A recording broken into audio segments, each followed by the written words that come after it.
वो भी जब आज नवरात्रे का दूसरा और तीसरा नवरात्रा है। इस बार माँ ब्रह्मचारिणी और माँ चंद्रघंटा का जो नवरात्रा वो एक दिन है, और ऐसे समय पे इतने घृणित कृत्य उजागर हुए हैं, ये मन को दहला देने वाला है, बहुत कोप्त है।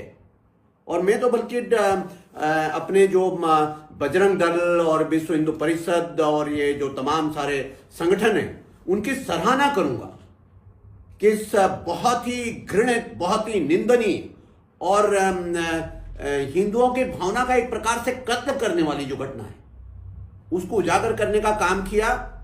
और इतने सब के बावजूद भी उन्होंने संयम बना करके रखा, शासन प्रशासन के साथ सहयोग किया, उनको ताकीद किया इस बात के लिए सख्ती से कार्रवाई की जाए, इसकी छानबीन की जाए, दोषियों को दंडित किया जाए।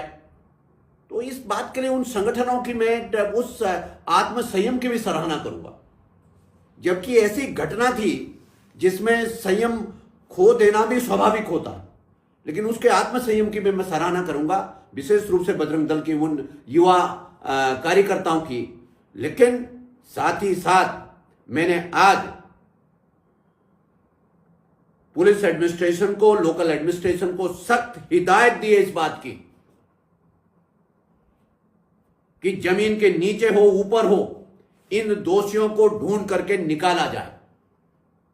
उत्तराखंड में हो, हिमाचल में हो, हिमाचल में भी बड़ा विरोध चल रहा है, और इस प्रकार से दोनों राज्यों के बॉर्डर पे जाकर के ही ये कृत्य इन्होंने किए हैं।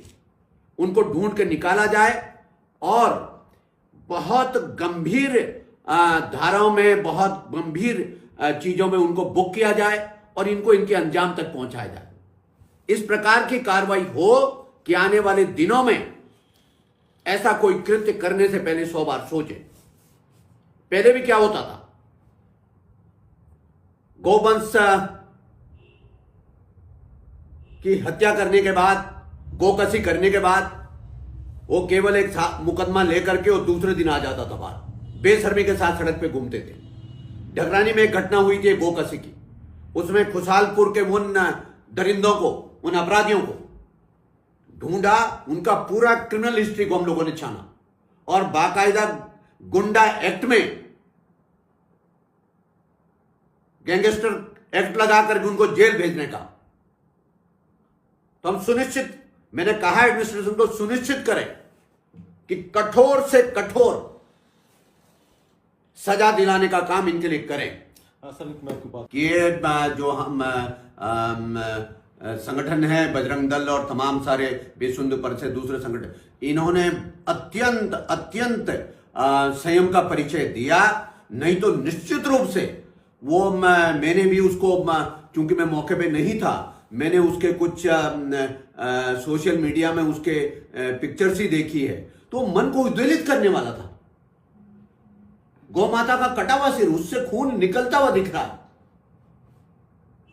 और इतने उनके अवशेष, कोई यूं भी कह सकता था कहीं पुरानी उठा लाए। वो तो गौ माता का कटा हुआ सिर, और जिसमें से बाकायदा, जिससे लग रहा है कि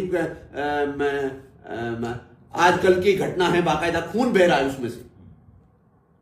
कौन कौन, और नवरात्रों में दिनों में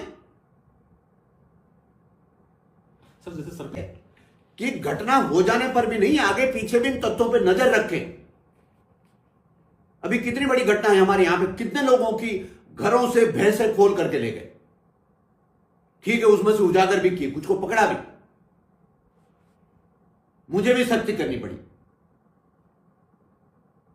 तो गोवंश तो बेचारा बहुत सारे बेसहारा हो करके सड़कों पे टहलते हुए लाद करके ले जा रहे थे।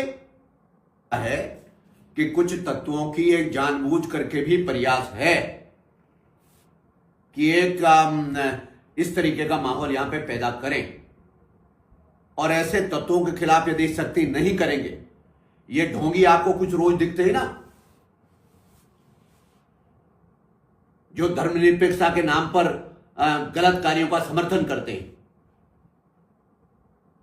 उनको संरक्षण देने का काम करते हैं।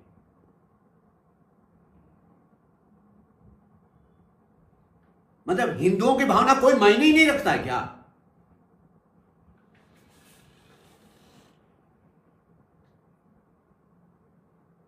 इसमें बहुत सख्ती बरतने की जरूरत है और आने वाले दिनों में हम और ज्यादा सख्ती बरतेंगे। तो जो छदम बेस में संरक्षण दे रहे हैं इन कामों को या दबाव बनाते हैं शासन प्रशासन के ऊपर, उनको भी चिन्हित करके उनको भी दंडित करने की जरूरत है।